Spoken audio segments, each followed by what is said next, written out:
আসসালামু আলাইকুম, সবাইকে লাকি ব্লগস এন্ড কুকিং চ্যানেলে স্বাগতম। আশা করি সবাই ভালো আছেন। আলহামদুলিল্লাহ আমিও ভালো আছি। আরেকটি নতুন দিনে নতুন আরেকটি ভিডিও নিয়ে চলে এসেছি। তো আজকে আমি মটরশুঁটি দিয়ে কই মাছ রান্না আপনাদের সাথে শেয়ার করব। তো এখানে আমি কই মাছ নিয়েছি আর মাছগুলো কেটে ভালো করে পানি দিয়ে ধুয়ে নিয়েছি।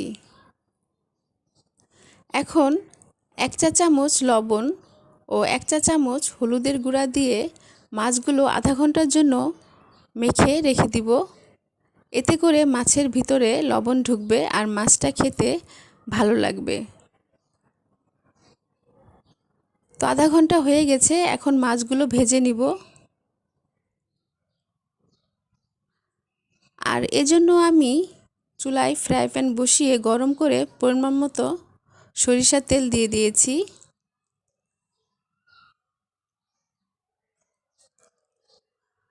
এখন মাছ দিয়ে দিব। আমার ভিডিওটা যদি আপনাদের ভালো লেগে থাকে তাহলে লাইক, কমেন্ট, শেয়ার করে দিবেন আর অবশ্যই সাবস্ক্রাইব করবেন। তো মাছগুলো ভাজা হয়ে গেছে, এখন তুলে নিব। আর এভাবে আমি সবগুলো মাছ ভেজে নিব।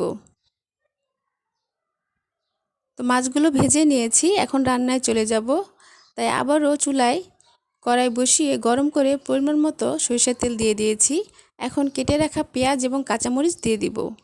পেঁয়াজটাকে লম্বা করে একটু চিকন করে কেটে নিয়েছি।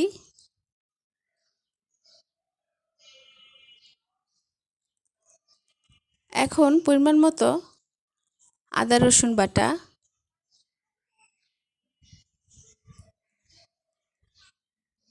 স্বাদ মতো লবণ,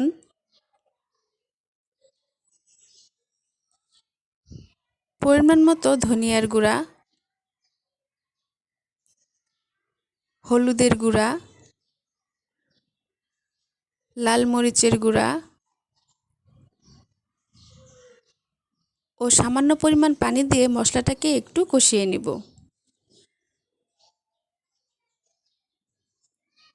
মশলা কষানো হয়ে গেছে, এখন মটরশুঁটি দিয়ে দিব। মটরশুঁটি আমি ফ্রোজেন করে রেখেছিলাম। তো ফ্রোজেন করার পদ্ধতি আমার চ্যানেলের ভিডিও লিঙ্কে দেওয়া আছে, যারা এখনও দেখেন নাই দেখে নেবেন। তো মটরশুঁটি একটু কষিয়ে নিব। তো কষানো হয়ে গেছে, এখন কেটে রাখা টমেটো দিয়ে দিব।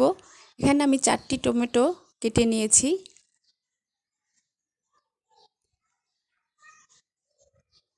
টমেটো এবং মটরশুঁটি একটু কষিয়ে নিব।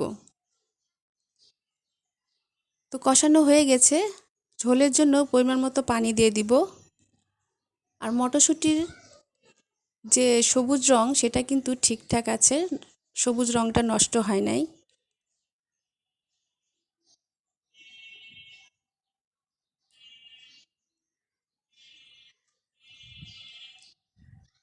এখন মাছগুলো দিয়ে দিব আর এভাবে আমি সবগুলো মাছ দিয়ে দিব।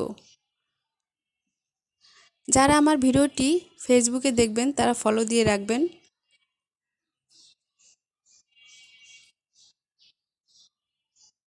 এখন কয়েকটি আস্ত কাঁচামরিচ, কিছু ধনিয়া পাতা কুচি দিয়ে দিব।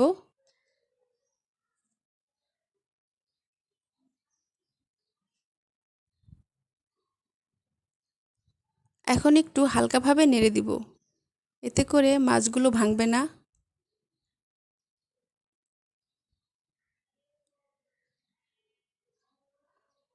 তো কই মাছের তরকারি হয়ে গেছে, এখন নামিয়ে ফেলবো।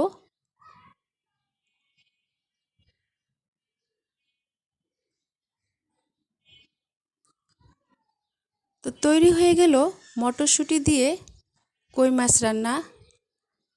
আর এই কই মাছের তরকারি গরম ভাতের সাথে খেতে অসাধারণ লাগে।